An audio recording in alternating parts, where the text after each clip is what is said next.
Hello and welcome to the Voice of Intuition podcast. My name is Susan Jane and I believe that trusting your intuition is the best way to live your life with meaning and purpose. Each week you will hear about how you can connect, develop and trust your intuition through the wonderful array of guests we have on the show and my own personal experiences. Join me to understand how your intuition can guide you towards a life full of meaning and loving purpose.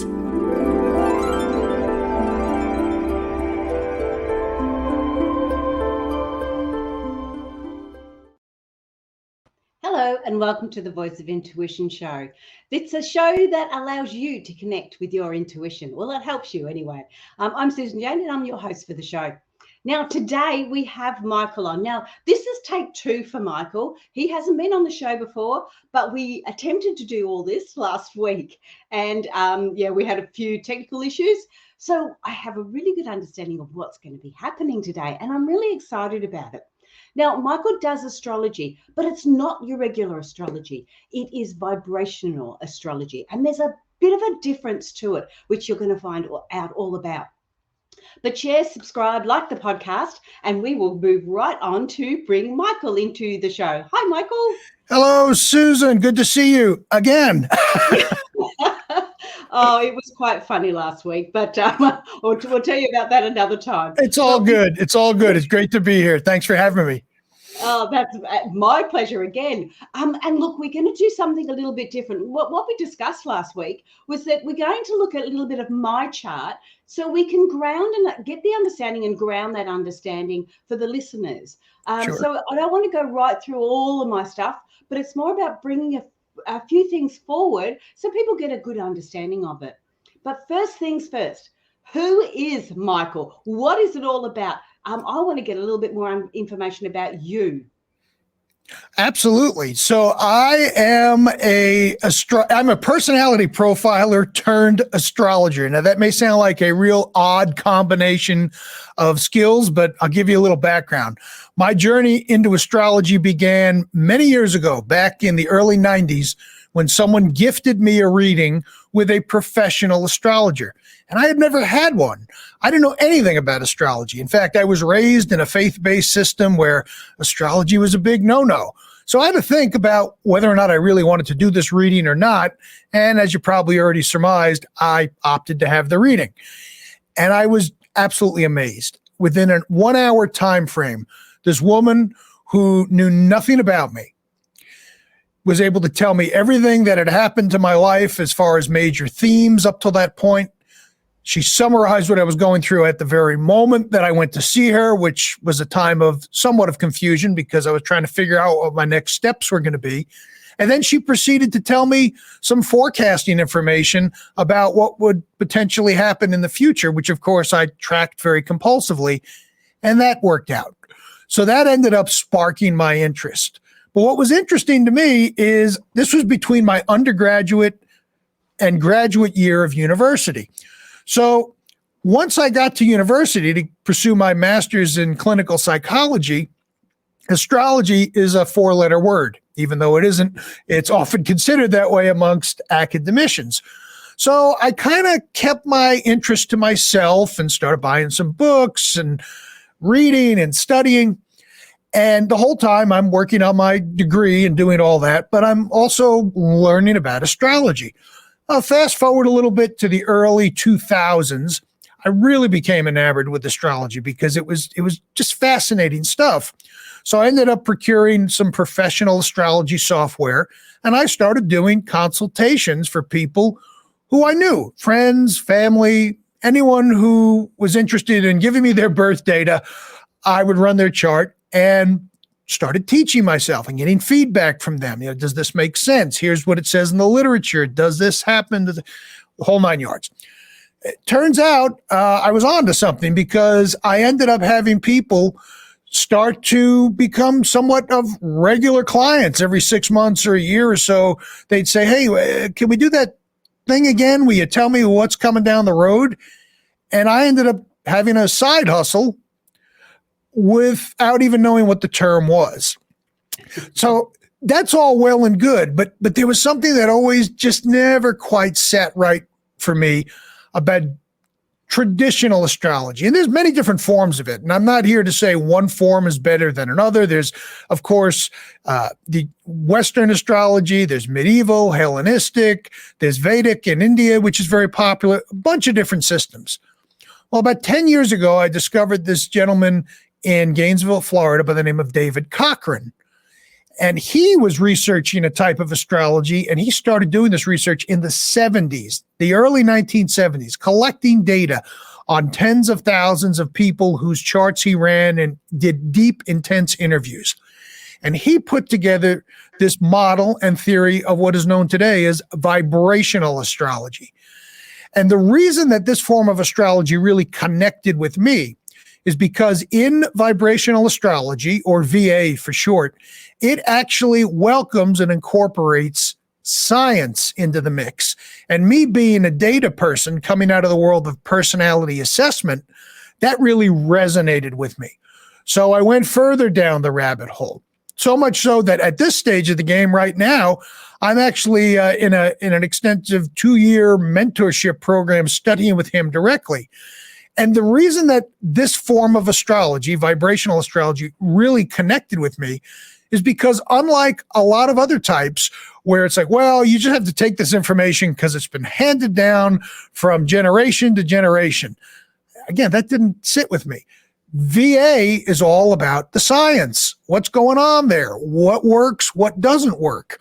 And that enabled me to really dive in feet first because I've always had a foot in two worlds. I certainly like science and data and psychology and personality assessment, which is all heavily science and data based, but I also like the metaphysical world. I've always been interested in things like astrology and hypnosis and metaphysics. And vibrational astrology is that camp that enables you to bring everything together saying, yeah, we welcome science. We welcome skeptics. We welcome people who study physics. And it really was a dynamic shift in how I viewed the world, and especially how I view the world in astrology. So that's my semi-life story in under a couple of minutes. That was great. And the part I like too, so when you're doing your studies, you actually studied psychology, didn't you? So you've got that. Oh, yeah. Yeah, yep, that's correct. You've got that psychological background as well with all the data and psychology, although people think it's all about the feelings and, emotions and everything else, there's a lot of data involved in psychology. And I'm quite aware of that. My advice to anyone who's considering getting into psychology, and I know that's not what we're really talking about here today, is you better like data first. If you say, oh, I'm going into psychology because I want to help people, well, your tune will change when you get hit with your first statistics course. So you better like some data as well. But I digress. No, I know exactly what you mean. And look, the reason why I'm bringing that up is because I'm like that. I'm a little bit of a nerd. I like the data as well. And I feel like I often sit in between that vortex between data and science and having it needs to make sense. And then that's the spirituality side of it where it's sort of a little bit, you have to be open-minded. And a lot of scientists are open-minded. They are open-minded because that's how they grow and develop. But then there's a lot that are just very, very stagnant in their ways and they won't look at anything else unless it can be proven. But again, we digress. But that's what I really liked last week when we did talk about it, is that we do have this happy medium between the two. Those two elements. And that's what I liked about the VA, the vibrational astrology, how it brings it all together. Now, the reason why I'm talking about your background and the psychology was also because of the way you present the information. Now, when I've gone to other astrologists, they do tend to talk about the moon coming into this trine and that house and this over here. And honestly, like I had one lady said to me, oh, well, that's pretty natural because Saturn is doing this. And I'm thinking, well, what does that mean? What does that mean to me? Yeah. So they went off in their own gobbledygook. When you, and that's a scientific word for it. Absolutely. When you were talking about it, you grounded it. You brought it back to my reality. And that's the part I wanted to, really let people be aware of. And that was one of the biggest things. And I don't know whether that's just vibrational astrology or whether that's you, Michael, because of the way you are. But that's how you brought it forward. It was very grounding. Well, thank you for that. I think it's a combination of both. I'll take partial credit, but here's one of the main ways. VA is different than a lot of other forms of astrology, as I mentioned, but here's one of the main things.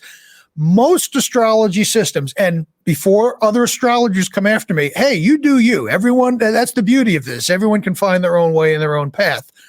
But most other forms of astrology work from an archetypal model, meaning the moon theoretically represents our mother in the chart. Saturn may represent our father. Mars is the warrior.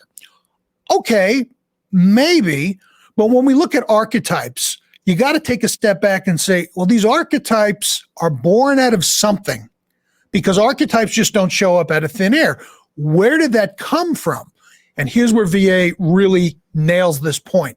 In vibrational astrology, we're not looking at archetypes. We're looking at energy flow. Because if I had to summarize vibrational astrology in one sentence, it's this. Vibrational astrology simply shows you the optimal way energy is designed to flow for you.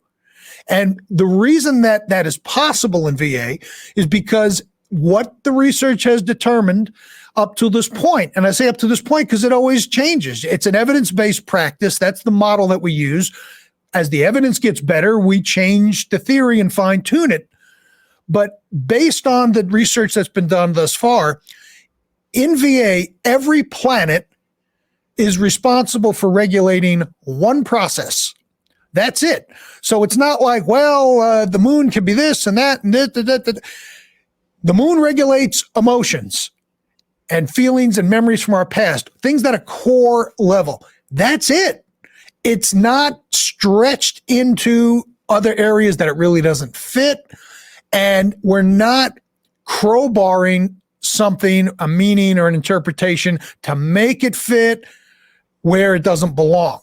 So what we do as vibrational astrologers is we look at the planetary planets or aspects, and that's simply where planets form a specific angular distance in the sky, and in your birth chart, of course. And we look at what planets are at play, what's the energy process when we combine all of those planets together, and that tells us about the energy that is at hand. Now, from that, you can then begin, if you want to go down the archetype path, you can, but here's how I like to explain VA from an operational standpoint. The planets are where the magic truly happens. And one of the things that people are surprised to find out, especially if they have a consult with me, is that I make very little reference to signs and houses. Now, half the astrologers listening probably just drove into a ditch and said, what do you mean no signs, no houses? I'm not saying we don't use them, but signs and houses, again, according to the data, this is not me speaking, they give a flavor or a coloring to how we do something, but it's not the what. The what comes from the planets, because that's where the energy is. So, when I hear a lot of astrologers online saying, well, here are the 3 sun signs that will get along best with one another. Maybe, maybe not. According to the data, not so much. But when we're looking at planets and seeing what energy they're bringing to the party, I like to think of them as ingredients in a recipe. You can think savory if you'd like, or you can think like me, who likes sweets, things like donuts and cake and all that good stuff. When you have a recipe, you have a certain amount of ingredients, different ingredients in certain proportions in that recipe. And if you vary that recipe, it varies the outcome. If you add more sugar, the final product is going to taste differently. If you add more salt or take away salt, it's going to taste differently. Well, transfer that into VA. It's about what planets are involved, how strongly they're connected, and that changes the ultimate energy flow. So it certainly builds on astrological theory that's been around for over 2,000 years, but it takes a step to refine it and get so much more exact, so much more quickly, that it tends to be really, really helpful for folks because people can make sense of what's going on. Whoa, I love that. I was going to ask you to repeat that first line again, but like that, I just I don't need to. That was really cool. So let me get it this way. We're not looking at the star signs and different areas like that. Certainly not looking at the archetypes. And I understand that, because when you get stuck in, say, the warrior, is that Mars the warrior? Yeah. And you get that, and that's that fiery red planet and everything else. I Mm-hmm. get feeling that, so the feeling of the warrior, I get the understanding of that. But when you take away that mindset or that vision and bring it back down to you and who you are, you stop focusing on that external and start looking at the internal. You're right. And let's use Mars as a great example, because even if people know very little about astrology, oftentimes people are familiar with the moon, the sun, and Mars. And in traditional, many systems in astrology, they say Mars is the warrior. There's a lot of confrontation there. There's a lot of energy. And again, there can be. But in VA, Mars simply regulates a desire to do something. It's energy in its purest form. So we wake up in the morning and we say, all right, today I have to go clean the gutters, go to the grocery store, and then I have to come home and cook dinner. Mars is responsible for giving you the desire to get something done. Now, how that gets accomplished is all over the board. You can do that in a very methodical way. You could do it in a very haphazard way. You could do it in a way that might be very calculated. You could be very angry and aggressive. Now the signs theoretically can get involved, but at the end of the day, Mars gives us the energy to make something happen versus, let's say, Neptune, which is the planet that regulates what is magical to us as individuals. If we have Neptune in a chart without any Mars aspecting, well, that means we can dream all these wonderful things that we want to do, but may never get off our rear ends to take the action necessary to make it happen. So you're right. When we remove the archetypes, we're not getting caught up in this dramatic type of representation, and it makes things a lot clearer. Venus is another one. When you say Venus, everyone says, oh, love, romance. All right, yeah, that's certainly part of it. But in its purest sense, what Venus regulates is what we are attracted to as far as what we perceive as being beautiful. Now, that can be romantic partners. It could be our physical environments that we're in. It's whatever is beautiful, inherent, clear, present beauty. So it's a much more cleaner interpretation, I found, because obviously I know traditional astrology, but just from consulting with people over the years who were with me from the very beginning and they've seen things progress, almost all of them had said, the VA approach just makes it more accessible. And that's the name of the game. You know, my goal is not to make people dependent on me.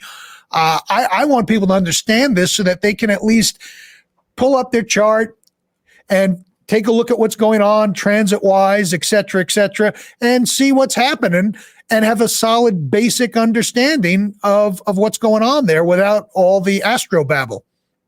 Yeah, and I love that. So, oh gosh, all these things are going through my head. I just lost we are going to do a couple of examples about this. But sure. Again, what I wanted to really put forward is the fact that when they do start talking about the archetypes, as in Mars, the warrior, and things like that, right. I know me personally, or even Venus, when you talked about Venus, straight away I see in my mind's eye Venus over there. Of course. Yeah. So I'm projecting my energy or my thoughts or my understanding externally to Venus or to Mars, to the warrior, instead of going, when you turn around and say it's about, creating action, that drive, or what was the Mars, the drive? Yeah, well, Mars gives us the desire to accomplish something, to get something done, whatever that something might be.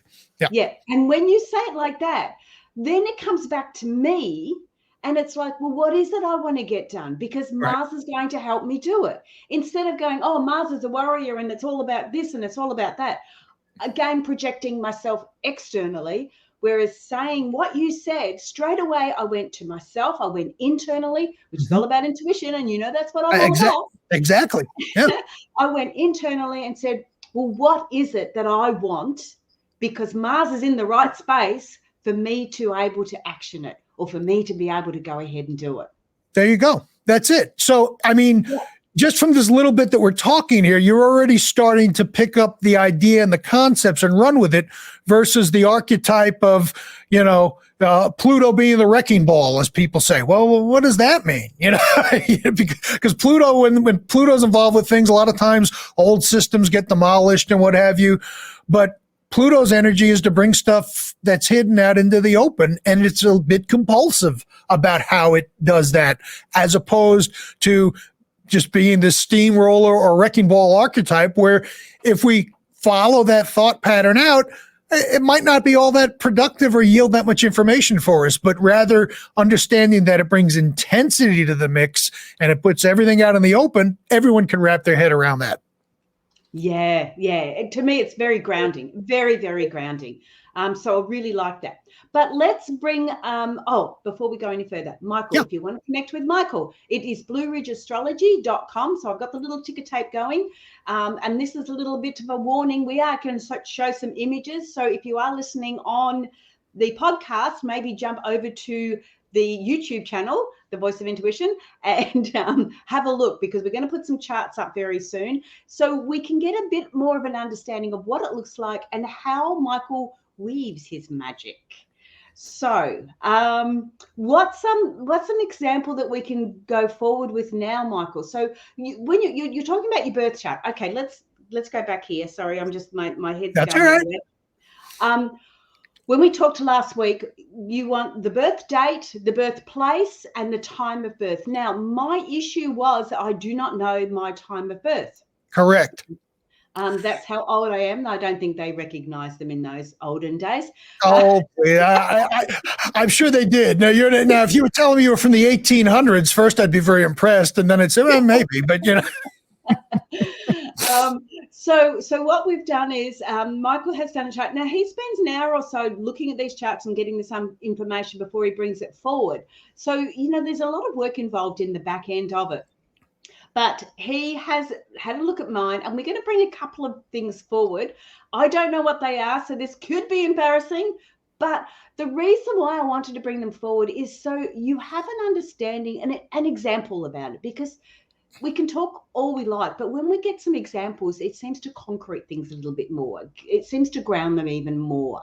So I'm going to leave it up to you, Michael. What are you going to do to me? Well, I'm not going to do anything to you, but I'm going to work with you here. I'm going to go ahead and share well, before I do that, let me just make a comment as to why the birth time is so important. Because in vibrational astrology, we don't just work from the natal chart. We work from these, what we refer to as vibrational or harmonic charts, for those who are astrologers out there, which are interpretations based off the natal chart. And the best way to describe them for our purposes here today is imagine that we're zooming in under high magnification to certain sections of a chart, of a birth chart, so that we can really see what's going on at higher vibrations. Just remember, everything is energy, and VA works from this energy concept. So we're looking at where these vibrations are most active. The reason we need a accurate birth time is when we get up to the really high vibrations, anything, let's say, 16 or above, and we're not going to look at any of those today because we don't have an exact birth time for you. Then the birth time is critical, because a difference of 2 minutes could shift everything around dramatically. We're approximating with you, and I put that out there just as a reference point because we kind of narrowed it down to an hour, which is still pretty broad. But for our demonstrations here today, I think that'll get us in the ballpark. But the reason all that information, birth date, time, and location, are important is because when we're born, when we come into this consciousness, we have a very unique view of the sky from where we are on Earth at the time that we emerge from the womb. And in its simplest form, an astrology chart, all it is it's a map of the sky. That's it. It's a map of the sky at the time that you were born. So if you went back to that date and time and location where you were born and looked up at the sky, all of an astrology chart does is show where the planetary placements were at that point in time. And the theory is that the energetic patterns from the planets at that moment of your birth, they sort of get stamped into us almost like our cosmic DNA. And that is our personal game board that we have to operate from throughout our life in this existence. Now, the natal chart, let's say for now, the natal chart, that's sort of our home base. But what makes us different as individuals is our own unique chart, but then as the planets in the sky move through their orbits, and they're always moving, they will aspect or create circuits with different planets in our natal chart or the vibrational charts. And that's where we get into forecasting, because we can see what energy is going to be flowing at what particular time, because as an astrologer, we're one of the few people who can honestly say we move back and forth in time at will, because we know where the planets are going to be. It's mathematically based. We can calculate that.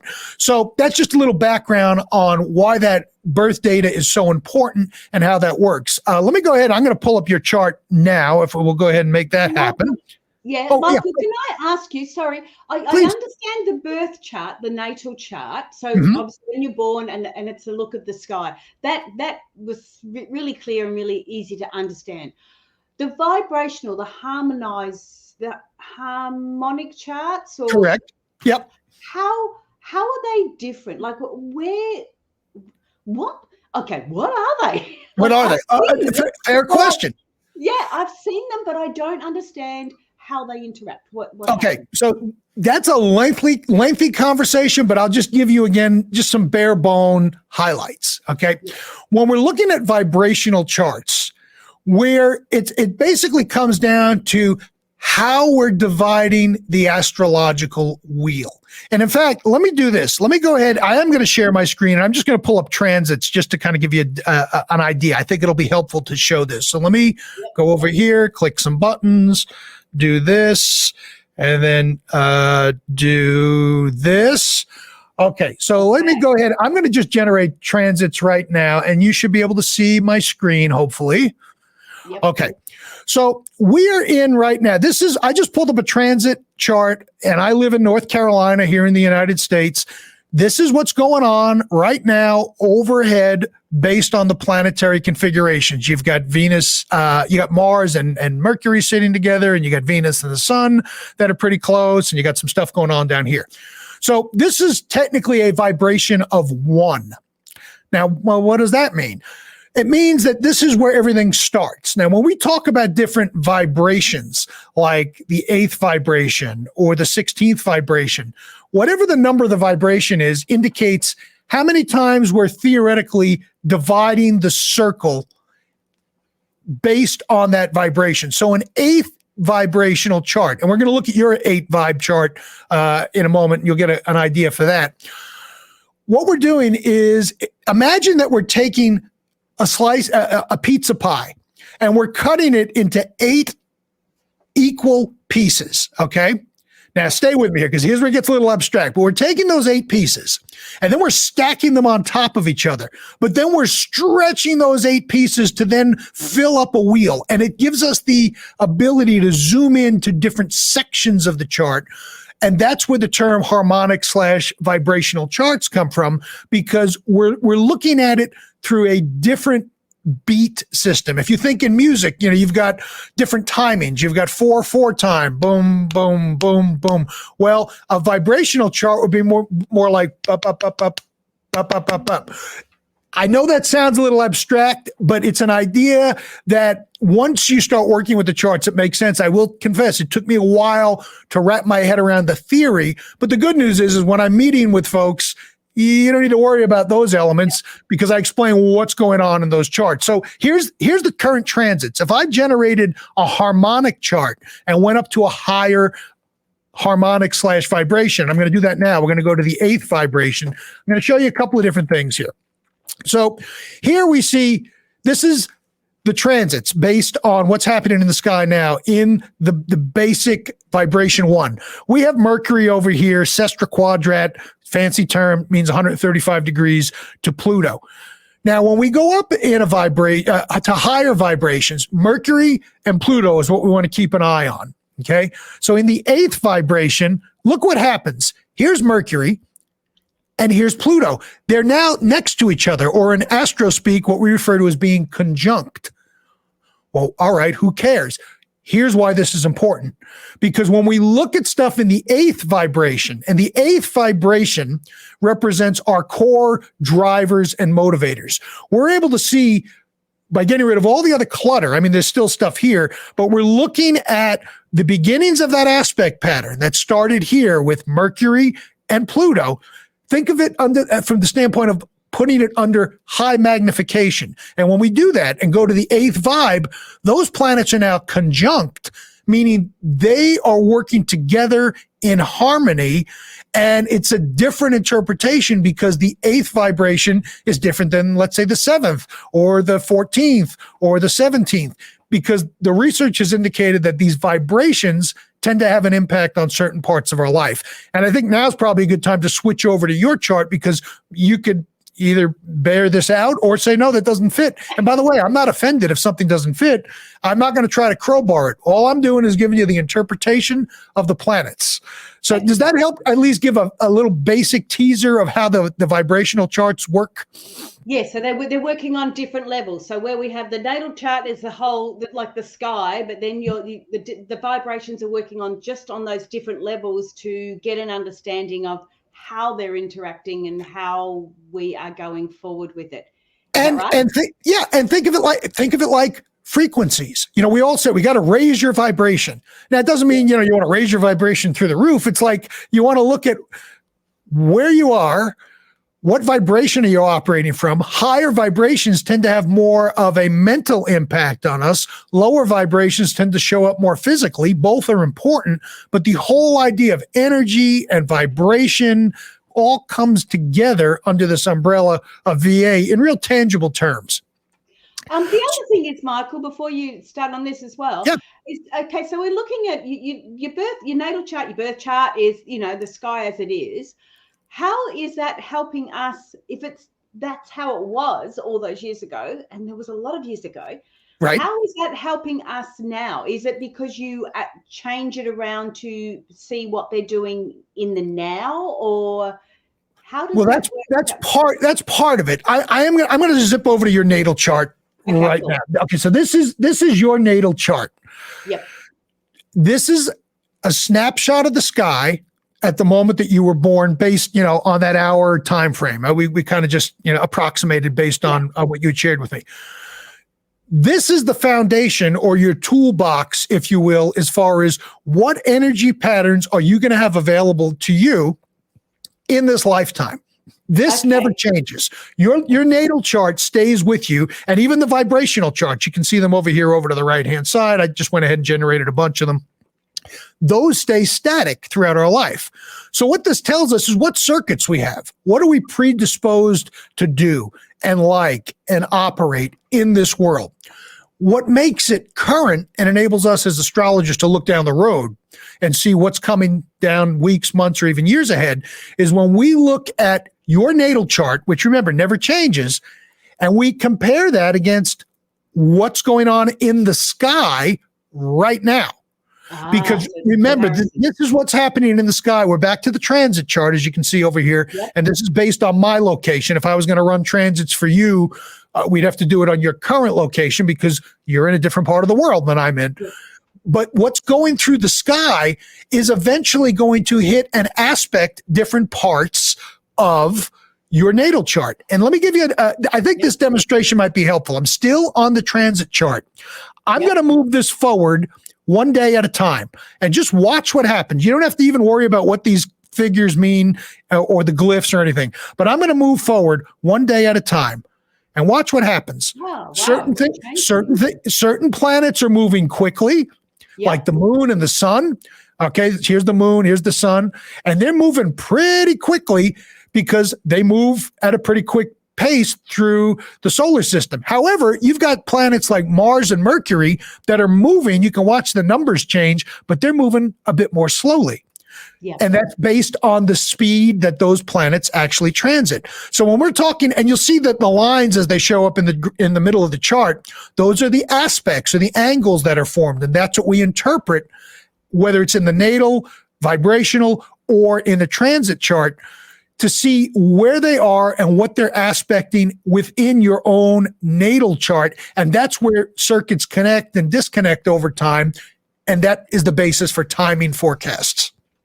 Right. So hopefully that a lot of times I'll do this with clients just to show them. And you can see over here right now we're up to September 9th because I just, click in here one day at a time. We can drill this, we can go years at a time all the way down to seconds. So we can get as precise as we need to. But that's hopefully demystifies how the transits, transits are always what's going on in the sky, how those impact the natal chart, which is what I've gone back over to now for you, which is over here. Yep. So this is your natal chart. I'm not even going to spend too much time on that. I'm going to focus on two of the vibrational charts. And here's why, because I'm going to show you how specific we can get as vibrational astrologers. So we're going to take a look right here in your 7th vibration. Now, the 7th vibration deals with a deep, internal, quiet focus. In other words, whenever we see a lot of activity, and the more lines you see in the center of a chart, the more active that specific vibrational chart is going to be. This is fairly active. Yep. So all of these aspects are going to relate to what you do, how you operate when you focus inward, tune out the distractions, and you spend quality time focusing alone, as opposed to, let's say, being connected out to the world and doing a whole bunch of interactive type of things. So the first thing that I look at here is it's funny how it was taught to us, you follow the pretty patterns.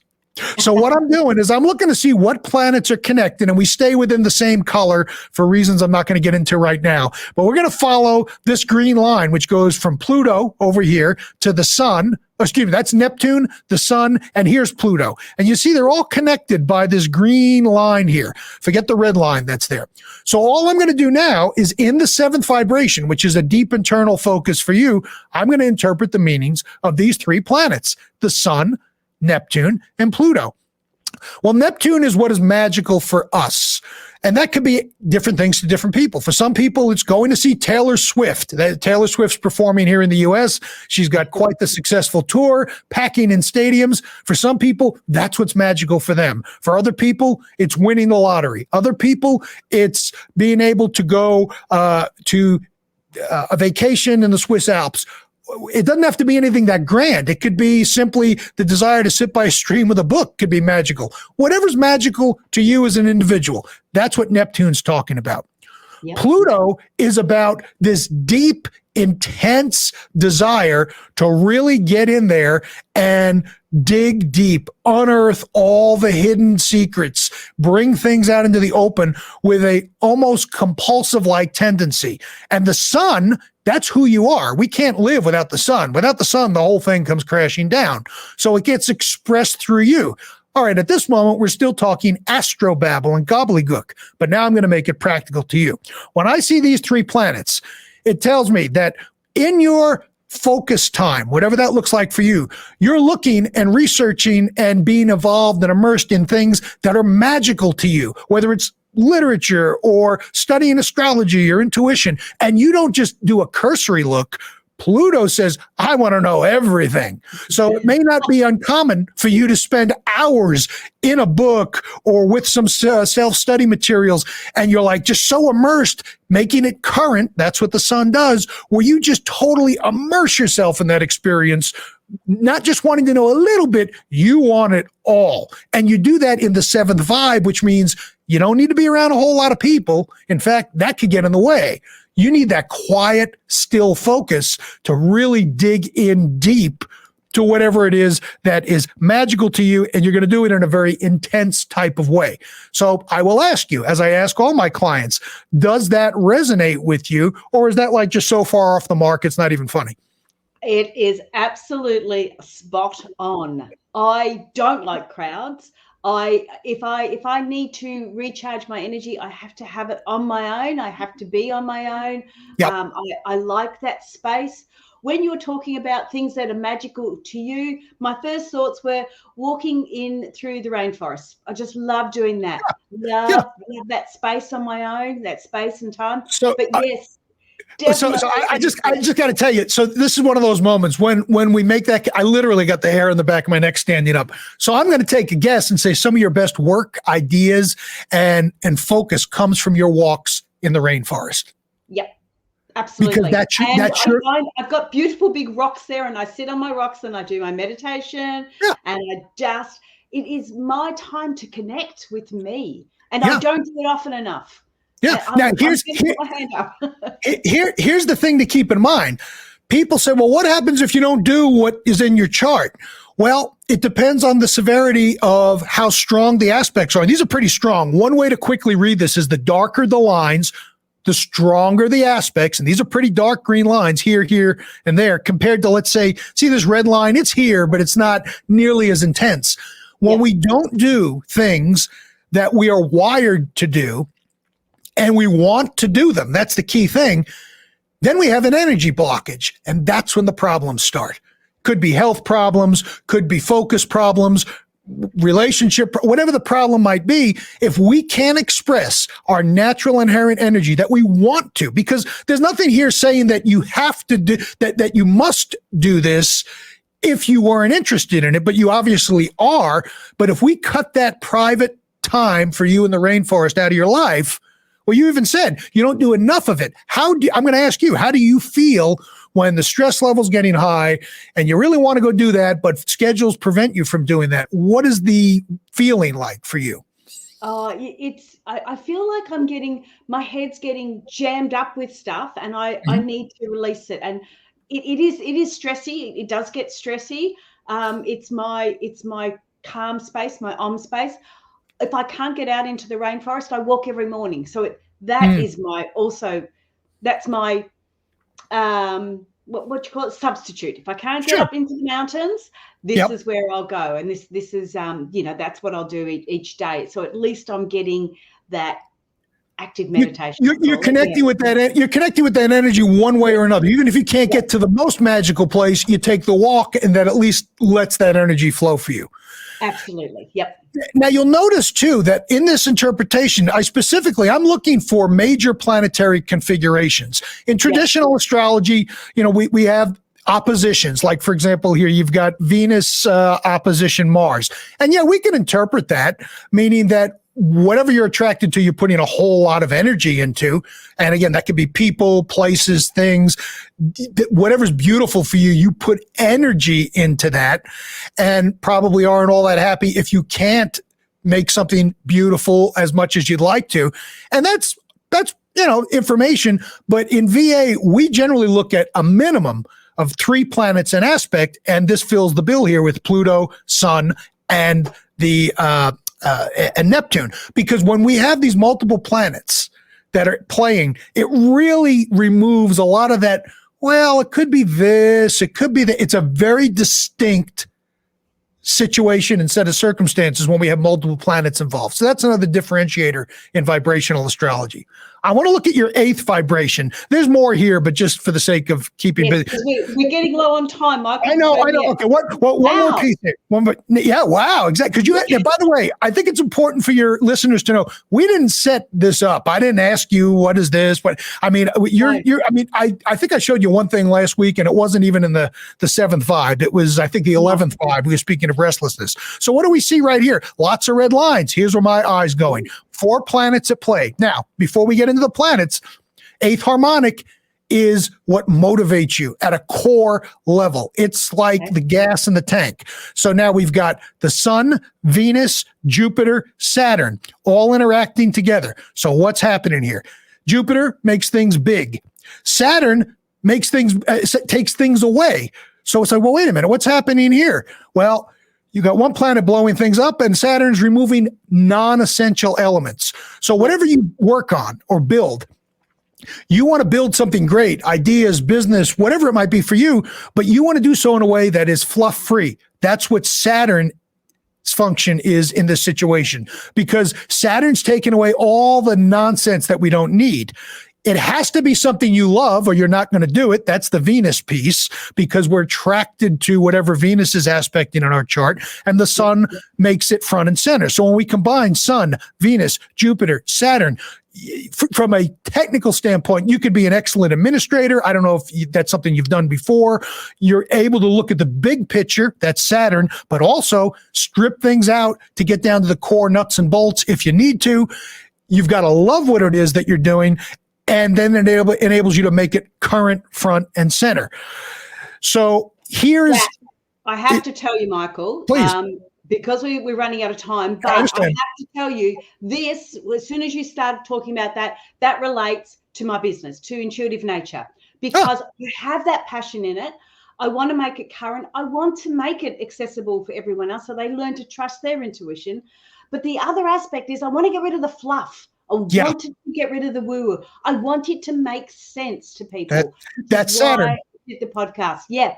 So yes, that is absolutely spot on. So, and we didn't even talk about your moon, Venus, and sun, but we can do that another time. I'm going to stop the screen share just because we're running low on time. But that's a little taste of how this all kind of comes together. And you notice we're not fishing around. Well, we got to look at your ruler planet of the 7th house cusp and all that stuff. Again, that stuff works sometimes, but with VA, it works a lot more than not, because we follow a very stringent set of guidelines and interpretations. And you could go to another vibrational astrologer and you'll get the same interpretation. That doesn't happen when you go to just general astrology. I see astrologers all the time. I like to support other people in the craft. And if I'm in a town or a place where someone's an astrologer, I'll plunk down a couple of bucks and listen to what they got to say. And everyone kind of comes at things from a different angle, but in VA, there's consistency. And again, that feeds the data side of my soul. Yeah, absolutely. And I really like how when you said it, you've said it in a generic enough form that is really clear. I know this sounds strange, but it's generic, but it's really targeted. So when you're saying things like that, straight away, I'm referring them back to me, not to everyone else or anything else. And that's the part that I love, the grounding part. I think, and I appreciate that. I like to think of that as context versus content. I'm giving you the context that this is going to fit in. How that actually applies to you, obviously, you've got to make those connections. Yeah. But you can see that you make those connections real easily because we've cut out all the willy-nilly stuff that, it might be this, it might be that. Here's the energy, and then you're able to instantly connect how that energy shows up in your world and how you prefer it to show up. Yeah, absolutely. So, Michael, www.blueridgeastrology.com. That's how you can connect with Michael. I do have to say goodbye. Is there any last words before we do say goodbye? No, it's been a pleasure. I am on all the socials. I do post daily updates on TikTok from a vibrational astrology perspective. Same moniker, Blue Ridge Astrology there. And I thank you for chatting with you. Thanks for chatting with me today. It's been a blast, and we need to probably do this again because we haven't even scratched the surface. I know. I couldn't believe when I looked up and saw the time. So stay there. I'll do all the goodbyes, and then I'll chat with you in a minute. Absolutely. Hey guys, have a look at that website. That's fantastic. And I love how he expresses it, and he lets you come up. He lets you come up with the connections. He's not telling you. He's giving you an understanding of it, and you get the connections. And that's where you're bringing your intuition through. That's where you're really connecting with you and who you are and what is best for you and where you go forward. That's what I really like about VA. That's what you need to look at. So jump on his website. And before I say goodbye, jump on and say good day to us.